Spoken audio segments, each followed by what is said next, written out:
to be an interactive discussion. So, I guess in some way, we don't mind if you have your video on or off. Thanks everyone for joining us for this interactive discussion on hope, recovery, and humanity. Our presenters today are Tracy and Michael. Before I hand over to Tracy to start, it's a little bit of housekeeping. Just for your information, this session is being recorded, and there is a attendance and feedback form that I would like you to complete. So I'm just popping that link in the chat box here. If you open it now and just put your details in, doesn't take too long. And towards the end of the session, if you complete the rest of the form, that'd be really helpful. I will watch the chat box for Tracy and Michael, and this is an interactive discussion. So like Michael just said, please feel free to use your microphone. So without much ado, I'll hand over to Tracy. Thanks, Tracy. Well, I'm actually going to hand over to Michael. He gets to start. And thank you everyone for coming to this interactive discussion. We'll start in the spirit of reconciliation. We acknowledge traditional custodians of country throughout Australia and their connections to land, sea and community. We're going to do a presentation, and depending on how much conversation we get, we'll mix and match it a little bit. So we're going to start by giving you an overview of the Listening to Voices project. Then we're actually going to look at a portion of one video, and that video will be on hope and transformation. And then we're going to look at doing some discussion around that video. The whole idea of this presentation or interactive discussion is to look at how we might embed this sort of resource into our teaching with students, and also to, through staff education and that as well. The whole idea is to raise awareness and conversations, positive conversations about mental health and that. So if we've got time, we then will actually do a second video, but we'll see how we go with time. If we haven't got time, but you still want to see the little portion of the second video, we don't discuss it, we can do that as well.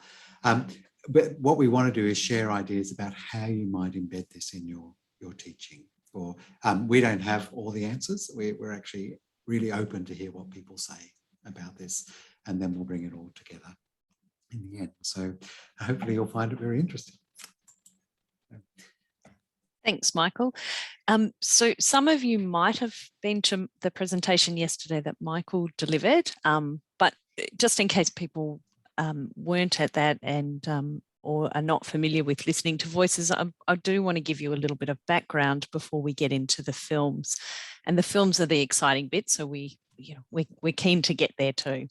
But the Listening to Voices project is a grassroots community development project that focuses on the lived experience or the living experience for some of these people who have experiences with mental health issues, and the language of the arts.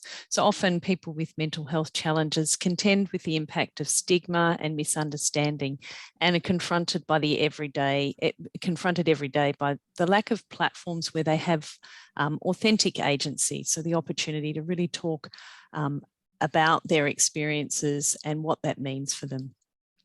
So broadly speaking, the Listening to Voices project aims to engage and empower people who've experienced mental health challenges and to position them as the experts. So the project provides a platform from which people with lived experience seek to challenge and eradicate stigma, empower others, and stimulate sincere reflection in that mental health space. The innovative theatre work provides audiences and viewers a unique opportunity to listen to the experiences of these experts, and you can see some of them on the screen, and to consider the way in which we discuss and diagnose human distress. So through the process of storytelling and performance, audiences are challenged to reflect on and rethink their ideas that feed fear and stigma when it comes to mental health challenges, with a particular focus on demystifying voice hearing and exploring the impact of trauma. So that's a little bit of a background to the Listening to Voices project. Thanks, Michael. So in terms of changing attitudes and perceptions, we're aiming to do that through challenging stigma and inspiring helpful and hopeful conversations amongst community and professional groups. And that's where this particular resource that we're going to present to you today fits in. So the word cloud that you can see on the screen is the responses from audiences who've been fortunate enough to see the live performance of the Listening to Voices project. And you can see the immediate impact that it's had and the words that people use to describe how they're feeling immediately after seeing the performance. So in short, the performances do have a profound impact on the audience, and you'll be able to hopefully experience some of that today as we move through the little snippets that we're going to share with you. So in response to the need to increase the consumer voice in the occupational therapy curriculum at Charles Sturt University, and in response to feedback from students who were saying there's a gap in our learning as we prepare for workplace learning or clinical placement.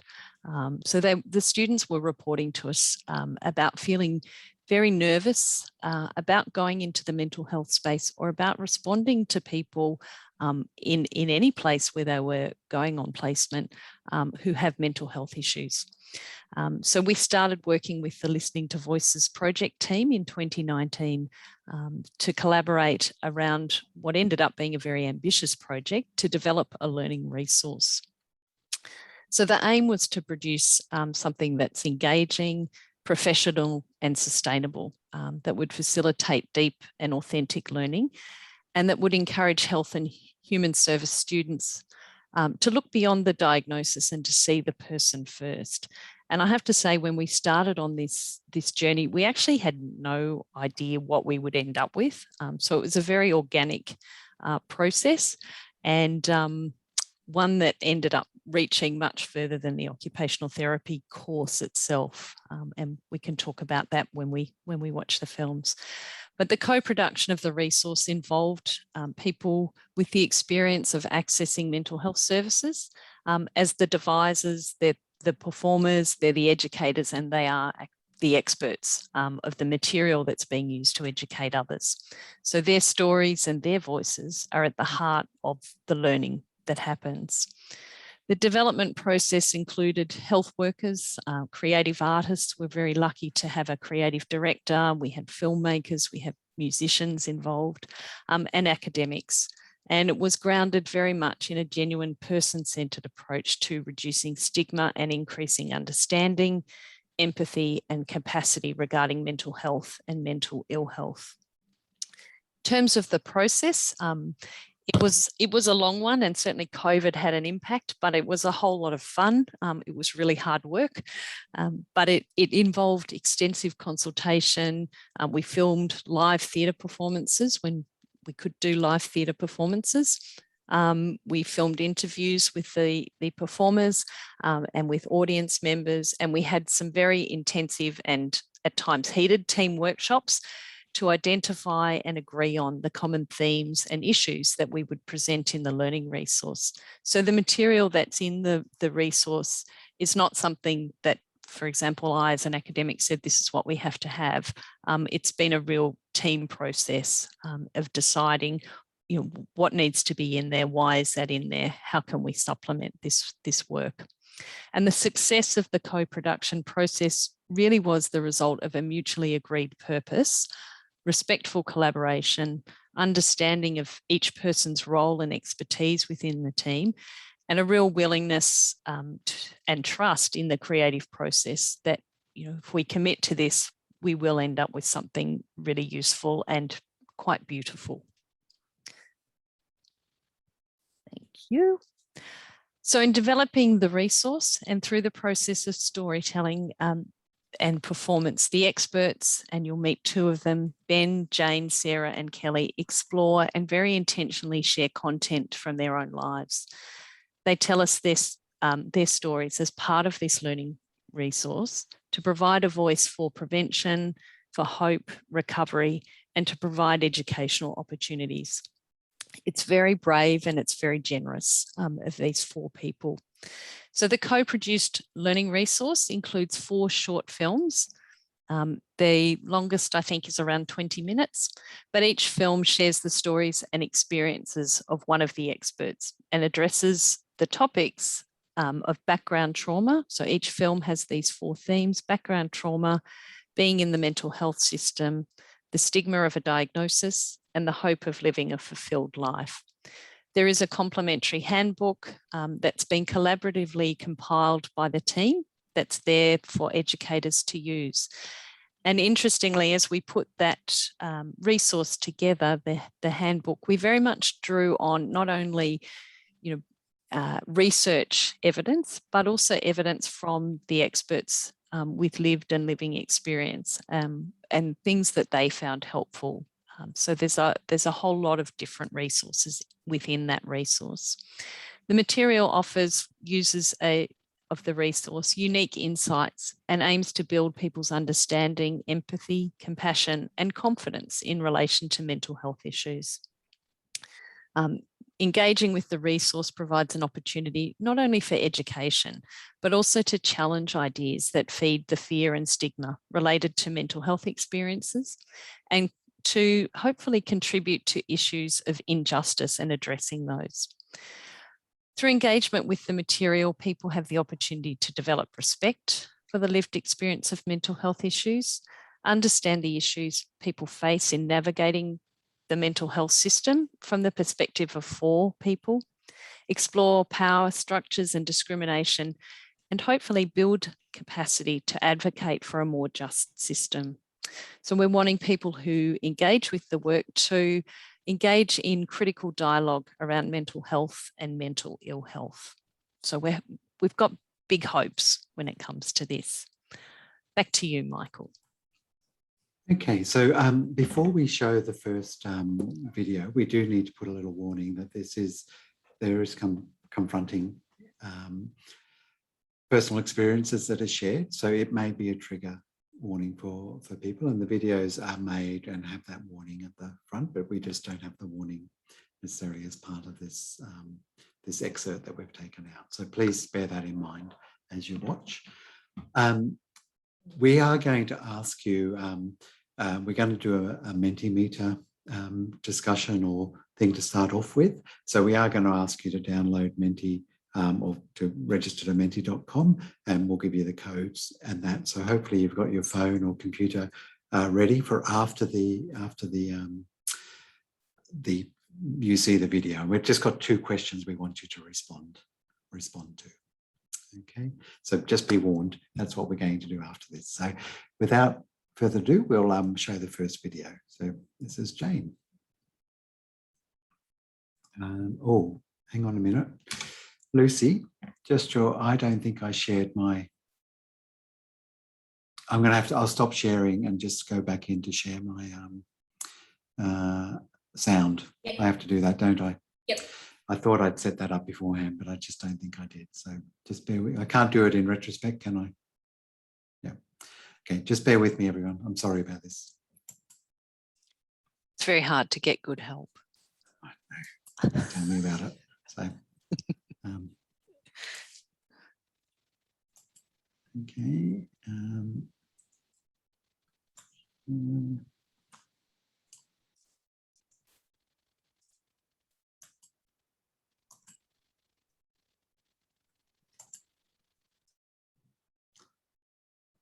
Okay, you can see my screen?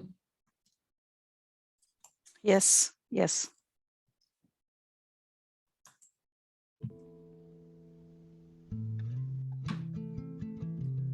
It all began when I was at an institution in Melbourne, and Catherine, a theatre director, turned up and said, we're putting together a little play to empower women with mental illness. Do you want to be in it?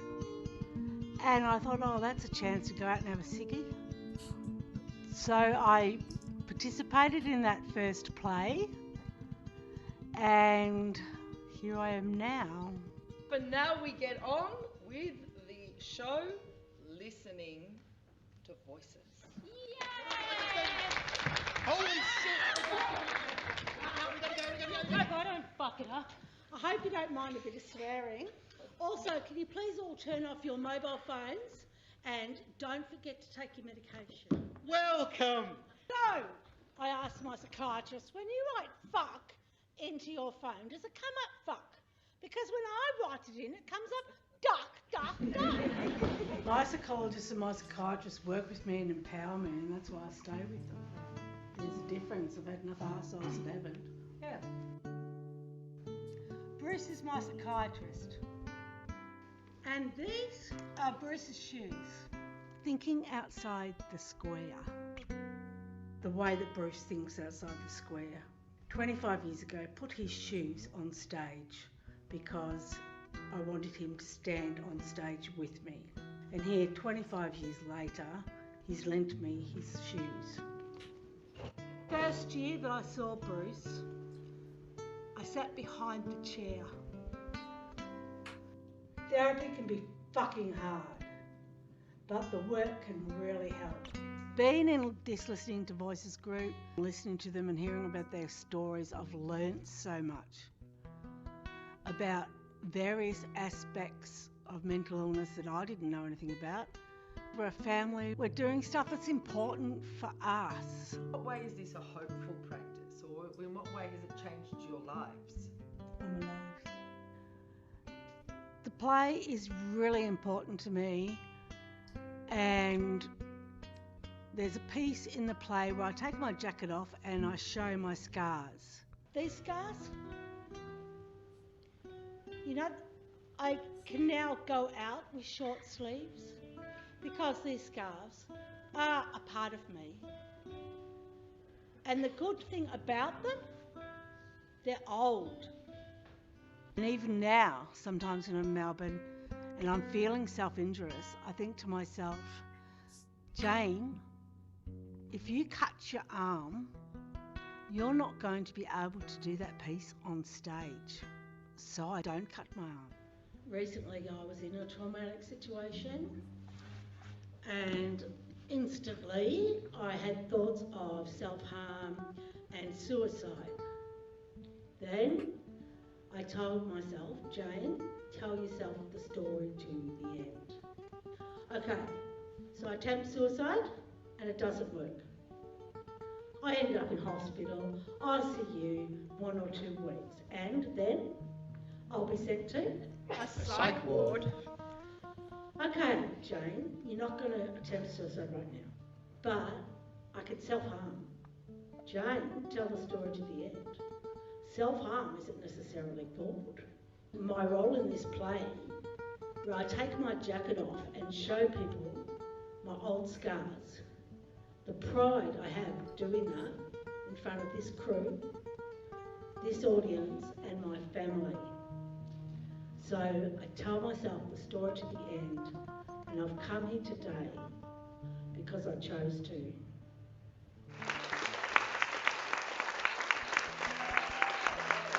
Call out one word, what you feel or think, just inside of you, anything. Heroes. Hope. Powerful. Powerful. What's that? Learned more. Learned more. Wow. Grateful. Gratitude. Are you okay? Yeah.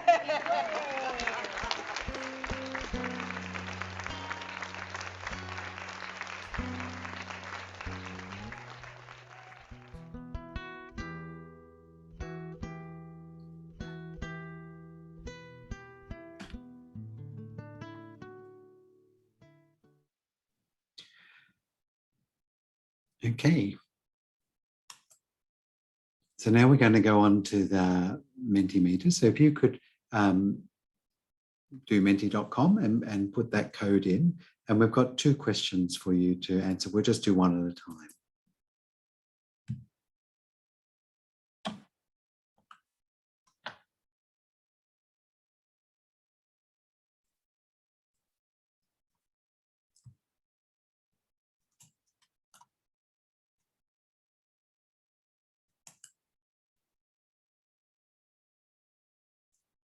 Everyone's gone very quiet. I'm entering my words, Michael. That's what I like to see. I've lost everyone from the screen, so I can't see anyone at the moment. We can be pulling all sorts of faces at you, Michael. No, I'm a bit worried about it.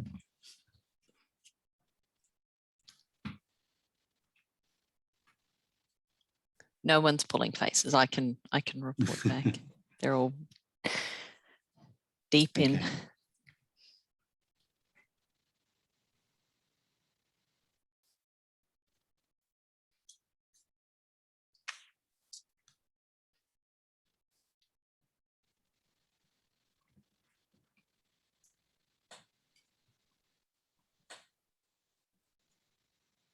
Okay, when everyone, Tracy, you might have to give me the tip for when people are.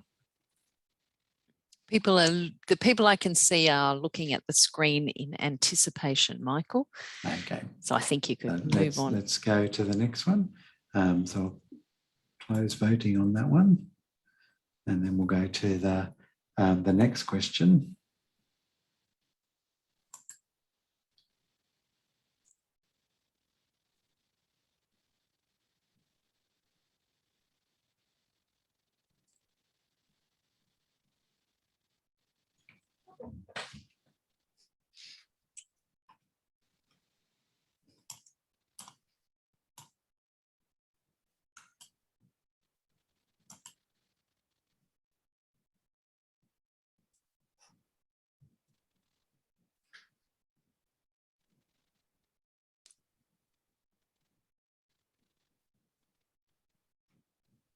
Still some contemplation going on here, Michael. Oh, well, I can actually see images on the screen on the thing now, which I couldn't see before. So that's why I thought no one was doing anything.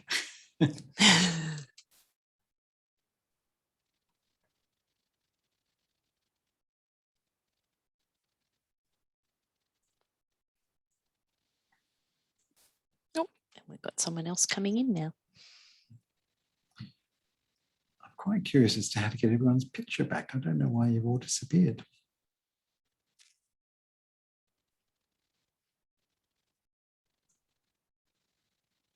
Hi, Matt.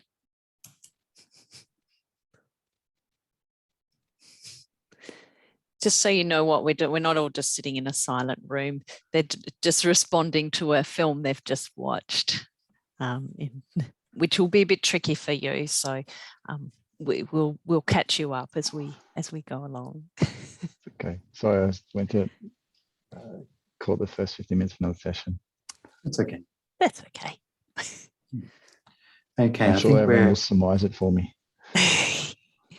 Yeah, I'm sure we can. Are we ready to close voting? Yeah, I think so.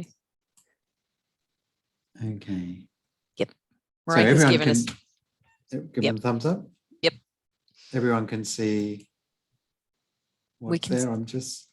I can see the slide still, Michael. We can't see Mentimeter. No, you're going to have to look at it on your own Mentimeter Okay. thing, I think. Is that right? Because I can share another screen. In fact, let me share another screen. Yeah, you should. Yeah, that might be good. You should Yeah, be you able should to be able to share. share your results. Yeah. Yep. I'm an expert at this, as everyone can tell. So, okay. The things we learn along the way. Yeah. Share screen and there it is.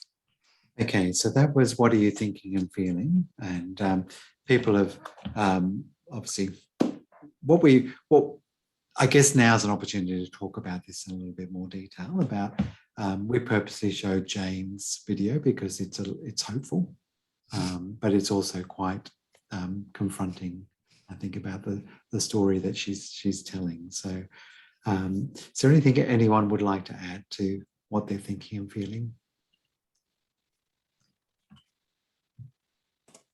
Yeah, thank you both. I'll say, because I think I was at that performance, that original performance, and I've seen the video several times, and I think it's it never gets you never watch. Well, I never watch it going, I've watched this all before. I always watch it with fresh eyes. And I think it's because of that honesty and openness and that directness. You know, it never comes across as I've heard this before. And I think that's the real value of this. That sort of immediate, it draws you in, and perhaps you always get something a little bit different every time you see it. So that's a real strength of it, I think. Thanks, Caroline. And I think you're absolutely right. I know I've seen the live performance. I've been lucky enough to see it, I think 3 or 4, 5 times now. And then to work with these guys, very closely, that actually you're right. I think depending on where you're at a particular point in time, and also thinking about what you're using it for in a teaching space, you get something very different out of it. So thank you for that reflection. Anyone else? I know Amita, you very quickly wrote in the chat, very powerful, which I think you're absolutely right. I'm not sure if you can hear me, but I just, something that struck me as well is the bravery of that person. It just, I think that's what made it so powerful. And that really resonated with me. It takes, as stand by the courage, it takes courage to get up and do what Jane was doing. And yes, very powerful. Yeah, thank you, Karen. Yeah.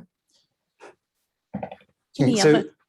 go on. I was just going to say any final thoughts on immediate reactions to that film? Nope. Okay. So let's then go on to how you might, what are some of the themes and topics you might have identified from the video? So these are some of the things that you raised within this. So speak your truth, health systems, support, and that.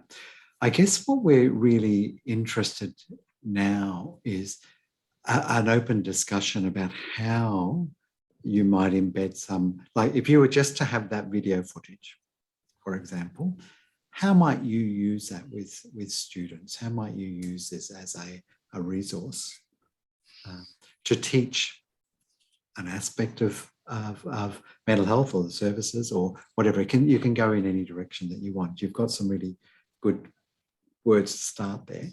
And I guess I want to give you an opportunity to expand that a bit more. Sorry about that. There's some drilling going on outside now. You're not at the dentist. You're not at the dentist, are you?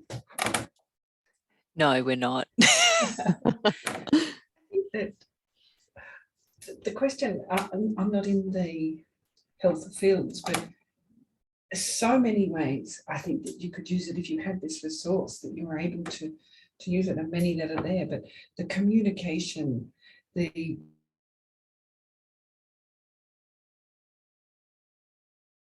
think it's a wonderful show of that. It also does have, of course, the message. I don't know that you can, so I'd be interested in how, or if indeed you would, separating the message from the delivery. Like it is the combination, and clearly that's the workshopping, that's the genius of it. The combination of the delivery and the content is extraordinary, and that would almost be I'd find it a little weird to have to separate them and say, this is this fabulous thing, it's this content, but we're going to use it to show you how you can communicate better. It's an interesting question that you've asked here. First, I think, oh, so many, and then I think, hang on a minute, how can we be true to it? Could you explain that a little bit more? Like, how, if you look at the communication, what do you think is there about communicating? What are the sort of things that you draw on? The clarity of the message. I don't think Jane had any issues with getting across her message, with trying to shadow it or shade it for the audience. It was her message that wanted to be heard, and it came out. So often with your comms, you talk about addressing the audience, shaping your message, looking at the direction you're going. So it sort of flies in the face of that almost. So you're looking at it from like if you're looking at it from a how you might get your message across point of view. This might be one way of sort of illustrating. Is that right? Have I got that? Yes, that's right. Right? Yeah, yeah.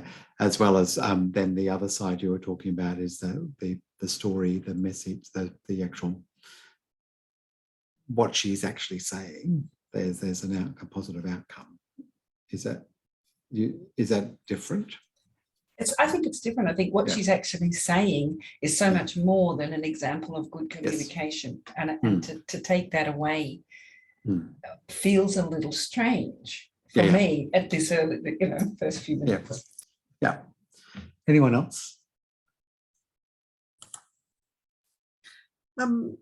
I was sort of struck by having so many students who seem to have mental health problems that perhaps existing, but have certainly been more evident during COVID times, that I think it's good not just to how to work with people who have mental health, but to recognise that this might be something that you're dealing with as well. And that message that, therapy helped, and these are some strategies used are actually, I think, probably really useful tools for the students as well, if even in their own life, if it's not working with somebody else with mental health difficulties, but for their own life as well, it might resonate in that way a little bit. Yeah, So you sort of, go on, sorry, Tree. I was going to say, so Marika, normalising the conversations about mental health and mental ill health, is that?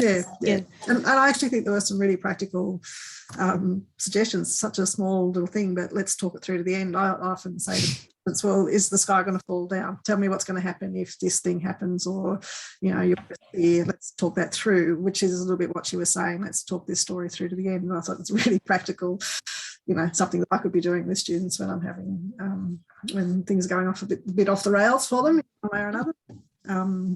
So both in a bigger sense, there's help out there, and it is something that people talk about, and there are some practical things that you can do just on a day-to-day. Don't have to be big deals, they can just be things that you use in your own life.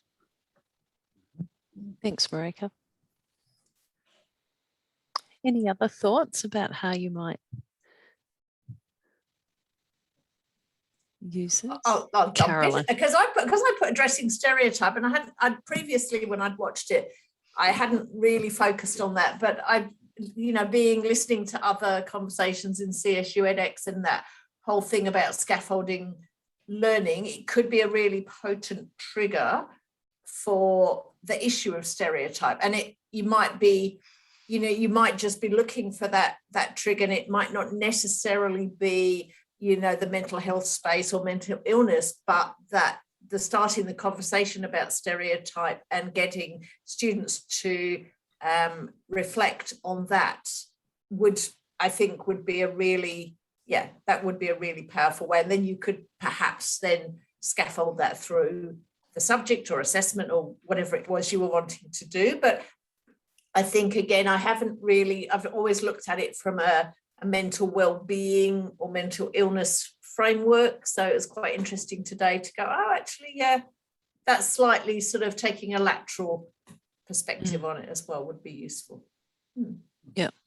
And that's, for me, really refreshing to hear, because one of the things we deliberately didn't do was create modules with here's the learning content, here's the film that goes with it, here's the activities you do. But rather the team decided that actually they wanted to leave that up to the educators to use the resource in whatever respectful way they saw appropriate. But we also recognise that for some people that's been a real challenge about what to do with this resource.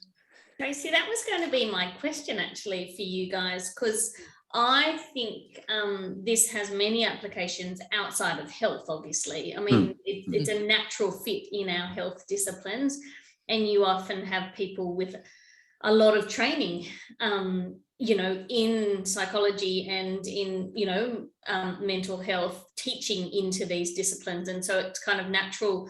They I think, would be able to pick a resource like this up and really work with it. But I'm trying to think of, agriculture, just as an example off the top of my head, equally powerful. My husband's an agronomist, and I can tell you throughout the drought, his role was as counsellor, Yeah, it had nothing. There were no crops. He was not seeing his clients because of, you know, the crops they were growing. He was seeing them to make sure they were okay. And so I think there's, I don't know, but I feel like our academics in that space might not feel as comfortable, and certainly I don't think would feel that they could necessarily engage with their students in a way that some of our other academics might. So I don't know why I've said all of that, but I feel like there's applications outside of discipline, but it will require quite a different way of working with this material and those academics. But Lucy, I think what you've touched on is what Tracy indicated earlier on, is that this has gone in bigger directions. This started from OTs, third-year OTs, raising a question, and a couple of staff, I think, who went and saw this performance said that would be really good. That's basically how this started. But yesterday, when we did a presentation about the resource, you know, an overview of it, David Smith had said, you know, teachers would do really well with this. And there's some really good stuff in here for teachers, because Ben, who you can see in the red shirt there, if we were to see a bit of his story, the bullying, and also Sarah in the green thing, talking about being left with the principal who abused her, you know, and that there's really powerful stuff for schools. And this group is doing some, or gets the opportunity to do some things in schools, and that, so it is really important that as a resource that people could do. But the problem, I think, Tracy, I'm going to speak a little bit out of turn here because I don't think we've agreed on this, but one of the things that we have is I don't think people, even skilled academics, know how to use this tool. So one of the drawbacks from letting it be loose, people see it and think, what a fantastic resource, but you can't just show the film and not do anything with it, not scaffold it into some sort of education thing. So that's what we want to try and get more discussion around and sharing around. And I guess, Lucy, you know, picking up on that point is there's no reason why they have to, say AG did want to pick it up, there's no reason they have to do that on their own. Yes. Why, you know, but the Listening to Voices project team can't work with them. They are fabulous to work with. So yeah, and similarly for me to come in and talk about, well, what might this look like? How could we use it? Is absolutely where we want it to go. And we have worked with some organisations outside the university who've picked this up and run with it. And so all their new graduates, you know, are exposed to it in a scaffolded way as well. Carolyn, you were waving at us. That's all right. No, thank you, because I think, Tracy, we've probably talked about this previously as well, that there's such a parallel with cultural competency and cultural safety here, that you've got an area that we're all responsible for addressing, yet it's not a discipline specific, you know, knowledge and skills. So academics who come from professional backgrounds and understand their discipline and are brilliant teachers of their discipline absolutely just struggle with something that's, you know, they haven't got experience with. And then you get people sort of, in a lot of cases, disengaging. Well, it's not my responsibility to do, when it should be intrinsic, but we're lacking that sort of, I don't know what it would look like really, but that ability for people to go, actually, you know, you could integrate this, and we have a responsibility to, with this, but also the cultural competency work to cultural safety space,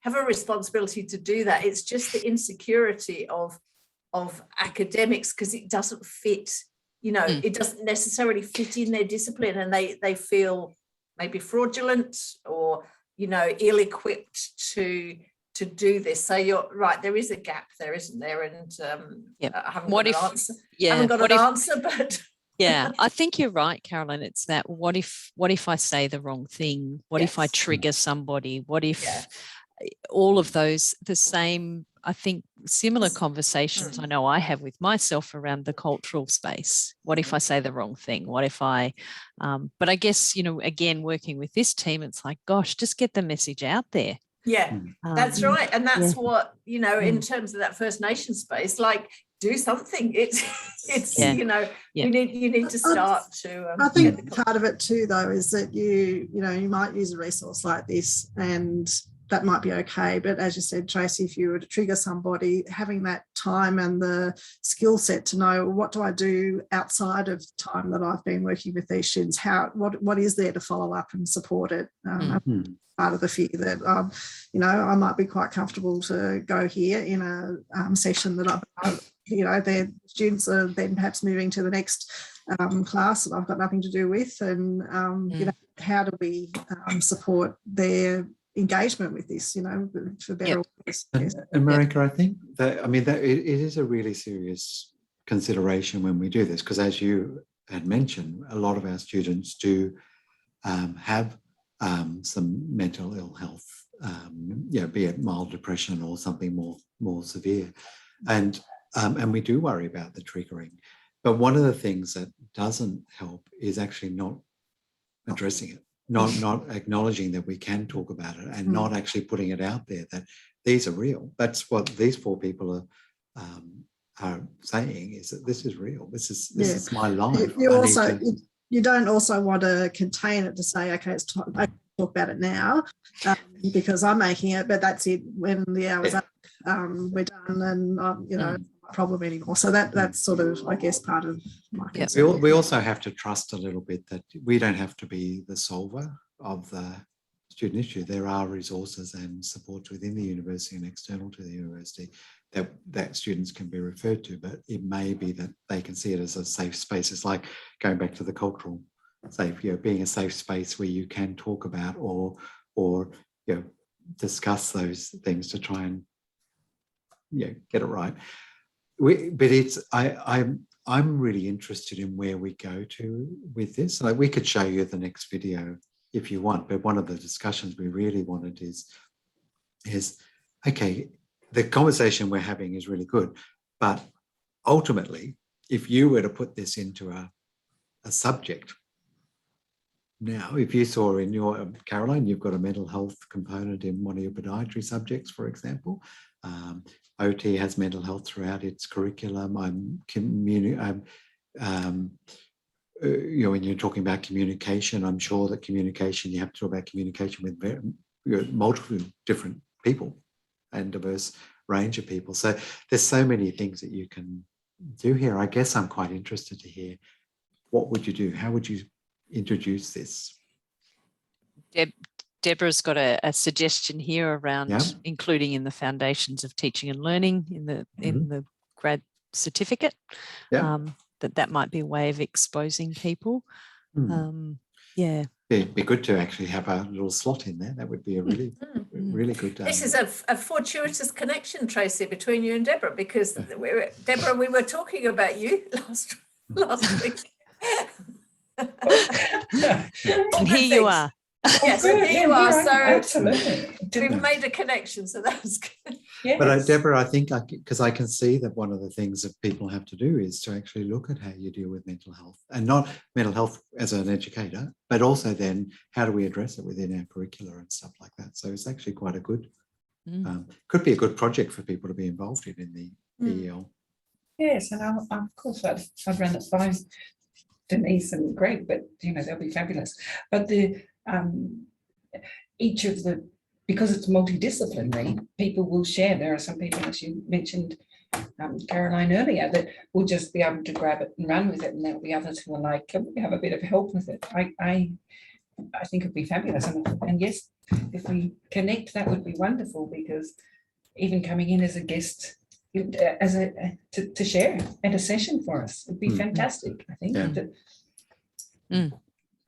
And certainly the Listening to Voices crew, depending on where they're at and what's happening for them, are always open to coming in and sharing live their experiences. And hopefully now that COVID's done, but I do have to say, during the whole COVID time, they've done some amazing online training with NDIS providers, for example, who a lot of the on-the-ground staff had really poor understanding of how to work with someone with mental health issues. And so, the online training worked really well, where they shared a monologue and then discussed, what that might mean when you turn up to work with someone. So they're really open to flexing, I suppose, and building something that will work for whoever they're working with, in addition to, having this resource. Yeah, and that online would, if you did something like the EL, it would have to be an online thing because of where everyone's spread. But these days, it's not an unusual format to actually do some conversations, I suppose. In fact, interesting enough, the launch of this resource was going to be here in Albury, or was here in Albury Wodonga, where it was developed. But in fact, because of COVID, it had to be an online resource, which actually opened it up to people across Australia and New Zealand. I think. And New Zealand, to be able to access it, which they wouldn't have been able to do had we just done it here. So that's the potential of something like the Zoom environment, I suppose we're in. We've only really got less than 10 minutes, I suppose, before the end. I'm going to come off that share and go to another share. I've actually got everyone back up the screen again. I'm really pleased I've worked out how to do that. So let me stop that share. While Michael's doing that, it's a freely available resource, and I'll give you the link as we finish up. But what you do have to do is register so that your registration can be approved. And the reason for that, the team decided that because some of the material is quite triggering, they needed to know if there were people who were accessing it for their personal use, so that they could check in and make sure that was going to be the right resource for that particular person, as opposed to an educator. But it is a freely available resource, which I think is, again, very generous. But it makes it accessible for everyone. We've got a choice now. We can go through with the rest of the presentation, or you can just watch another short video if you want to watch another short video just to see what that one's like. We probably fit that in and have a 5-minute wrap up.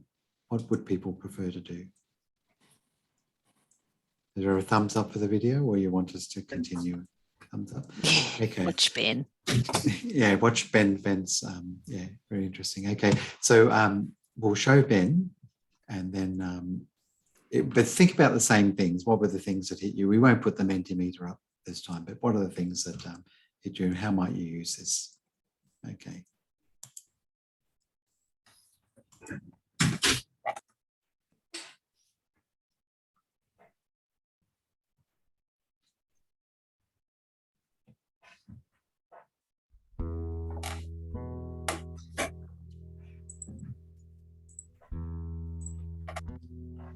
Maybe I could do their homework. All through primary school, I was pretty much on the outer. I wouldn't play with other kids. Bullying reinforced me being on the outer. I'll wait till they leave, then I can get to the bus, then I'll get home. There was some secret that I wasn't privy to. Everyone else kind of got it, and I was sort of, what's it? Because I was away from the herd, I kind of got picked off by the predators. Hey, look! It's Piggy Benny Pearson. How you going, you fat fuck? I didn't do anything. Hey, look. Someone's been walking their dog. Why don't you eat that, Piggy? Don't let us catch you back here, Piggy.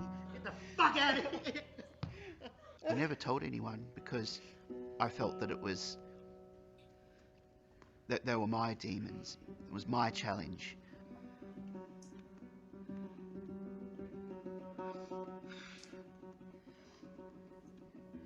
Hi, Mum, I'm home. Yeah, school was good. The characters in the stories I read, a lot of them had like a secret identity. Look, up in the sky, it's a bird, it's a plane, it's Superman, and he's got abs. The biggest impact that bullying had on me as a young person was that I felt I wasn't worthy to have true friendship. Not many of the kids would retreat to the library. they'd be out doing things. I kind of retreated into the world of fantasy. I felt I could form a relationship with the characters in books that I wasn't able to with people. While I was in the book, I wasn't putting up with crap. Captain Ben, Admiral Ben, Lord Ben of the starship Warrawong Lane. Enemy ship sighted, Captain. Fire photon torpedoes. Enemy ship destroyed. My relationship with my nan was so important to me. It wasn't like, you know, some people go visit their grandparents every month.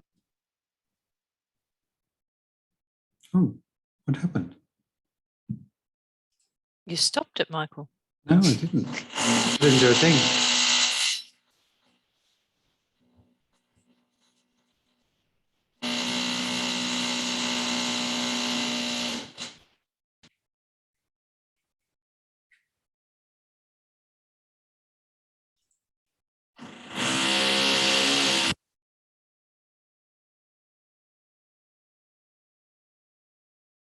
That I wasn't able to with people.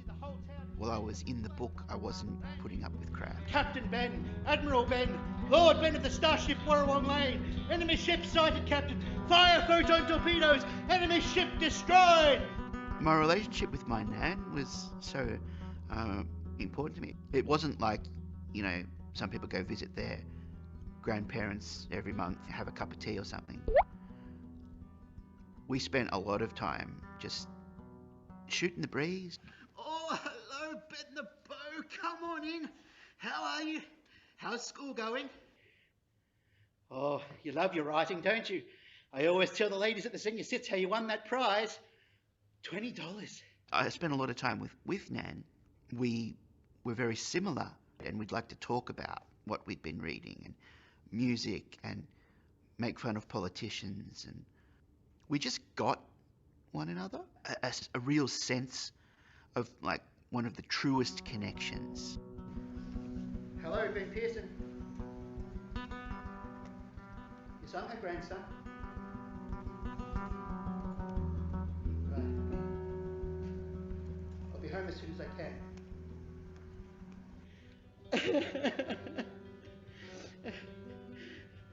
She can't be gone. Nan's passing, suddenly I was almost kind of back to being a little kid in the playground. I was that vulnerable again. Where's all this water coming from? What? My notes will tell me what to do.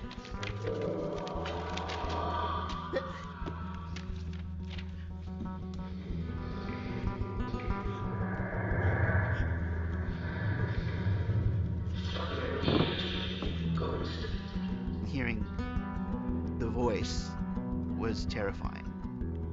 Like being, I suppose, stripped back to just an exposed nerve. My whole world had been just shattered and I couldn't make sense of anything. I did tell some very good friends of mine at university. I told them that I was hearing a voice. They didn't say a lot. They took the time to just sort of make sure I was okay. And it was pretty bad, but it would have been a lot worse without them.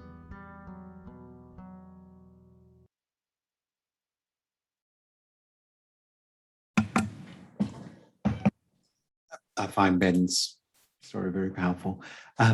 But you have to, if you might be really moved by that, but you have to remember Ben has offered to share this story and offered to, like they all have. So we're just going to jump ahead a little bit just to bring this to a conclusion. But we hope that you've liked the two videos excerpts that you've seen. There are two more characters, two more people who share their stories, but each of them have shared there's 4 bits of her stories that they've shared. And the other 2 performers are Sarah and Kelly that you can see on the screen now. So that's probably a nice closing of the loop.